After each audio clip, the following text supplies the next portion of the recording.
Juste en début d'intervention pour préciser qu'on n'avait pas demandé d'intervenir sur la 35 qui suit derrière et qui n'est pas au débat. Et on aura un tout petit mot en 1 minute chrono pour dire quelque chose. Je peux éventuellement le faire dans la foulée de mon intervention sur la 34.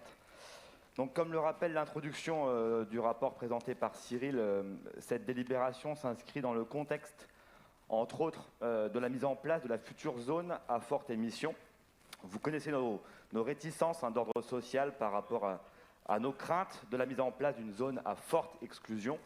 Et nous conditionnions notre soutien à cette ZFE, sans aucun doute nécessaire dans le contexte de l'urgence environnementale, à des accompagnements financiers supplémentaires pour les plus modestes, mais aussi au développement de l'offre de transport alternatif à la voiture individuelle.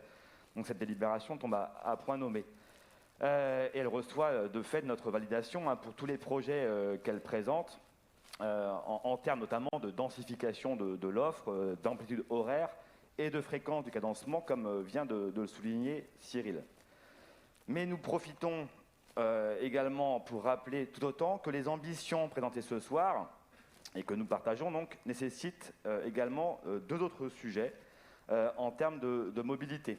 D'abord, vous devez nous voir venir de loin et depuis longtemps. L'urgence sociale impose d'accélérer sur la question de la gratuité.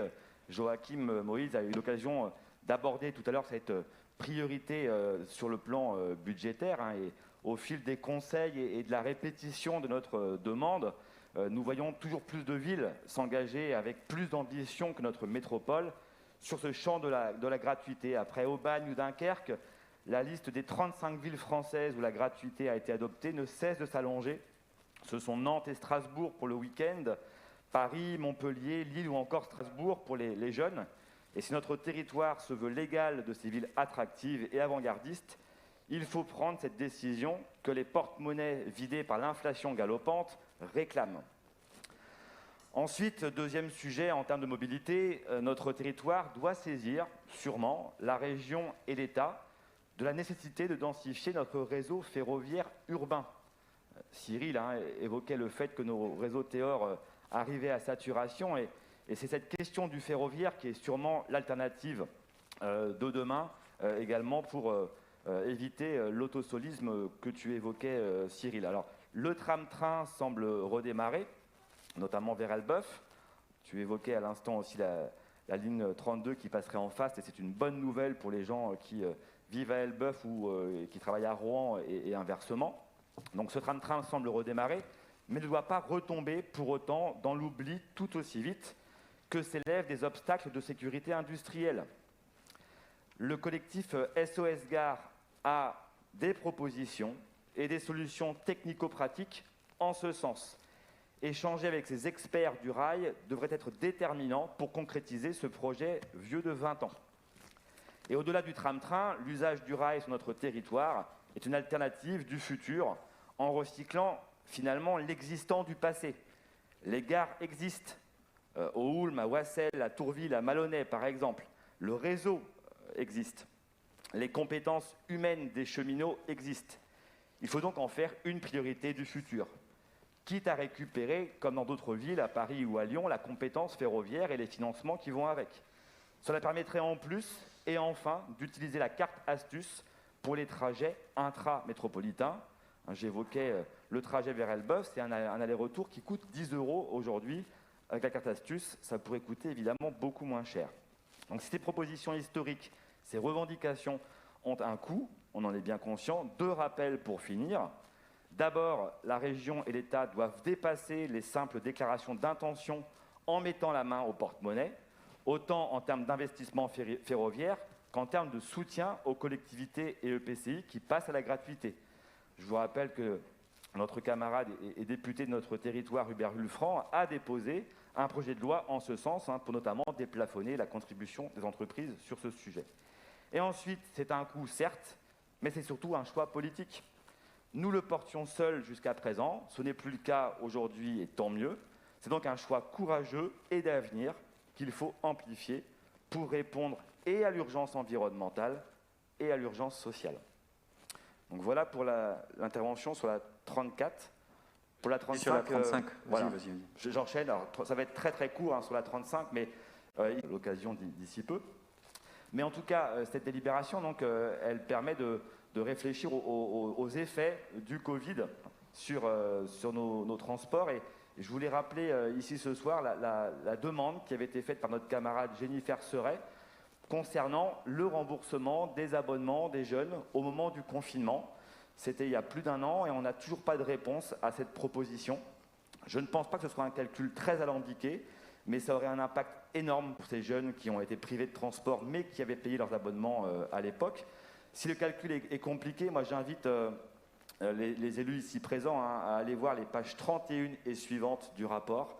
Vous serez super étonnés par la complexité des formules, des barèmes de compensation. Vraiment, allez faire un tour, page 31 et suivante. Si quelqu'un comprend, il est très très fort en mathématiques. Mais en tout cas, je vois qu'il y a des experts qui savent faire des calculs extrêmement alambiqués pour calculer des barèmes de compensation. Je suis sûr qu'on doit pouvoir faire le calcul pour rembourser de quelques euros les jeunes touchés par le confinement. Et ces quelques euros dans un budget de jeunes, je peux vous dire que c'est essentiel. Donc voilà pour la 35. Merci. Merci. Alors, on revient sur la 34. Est-ce qu'il y avait des demandes de prise de parole? Je ne crois pas. Cyril, pour réponse? Sur la 34 ? Oui.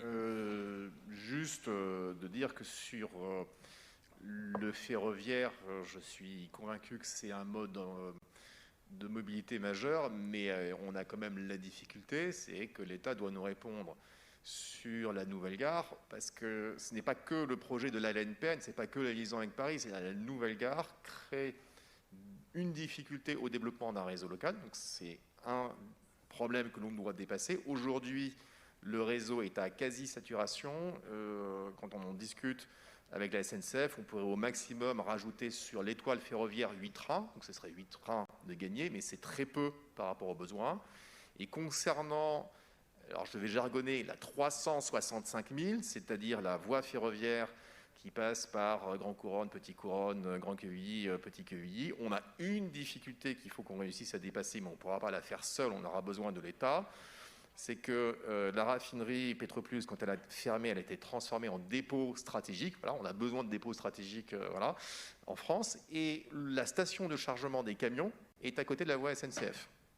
Donc il faut déplacer la station. Alors, je pense que ce n'est pas quelque chose d'insurmontable. Hein. On doit quand même pouvoir arriver à ce genre de choses. Mais nous n'avons pas autorité sur le gestionnaire du dépôt stratégique. Et tant que la station de chargement des camions essence sera à côté de la voie SNCF, la voie SNCF sera en zone rouge du PRPRT, c'est-à-dire interdiction de trafic. Voilà, donc on a quand même ce point-là qui est à dépasser. Une fois qu'on aura dépassé ce point-là, on pourra agir pour le développement d'une offre nouvelle. Mais il est bien évident qu'on ne souhaite pas être inactif. Hein. C'est Pascal qui porte cette politique avec moi, et on a des idées pour améliorer l'offre ferroviaire, que ce soit sur les haltes, que ce soit sur ce qu'on appelle l'intégration tarifaire, permettre avec un abonnement astuce de se déplacer sur le réseau ferroviaire, parce que si on n'arrive pas à rajouter des trains, il y a des trains qui ne sont pas tout le temps vides, tout le temps pleins, pardon, et donc autant qu'ils servent. Donc il faut que l'on agisse sur le ferroviaire. Ça coûtera moins cher que de faire un tunnel de 20 km en béton pour contourner la problématique du PPRT. Ah oui, le billet est trop cher. Oui, voilà. Enfin voilà, donc le ferroviaire est un enjeu majeur, et je ne vous cache pas que là, on a quand même ces difficultés techniques que l'on doit dépasser. Pas d'autres interventions? Non. Donc sur la numéro 34, la réorganisation du réseau de transport en commun pour la rentrée 2022, donc septembre, la rentrée scolaire. Qui vote contre? Personne. Qui s'abstient? Personne. Non. Donc il y a unanimité. Félicitations Cyril.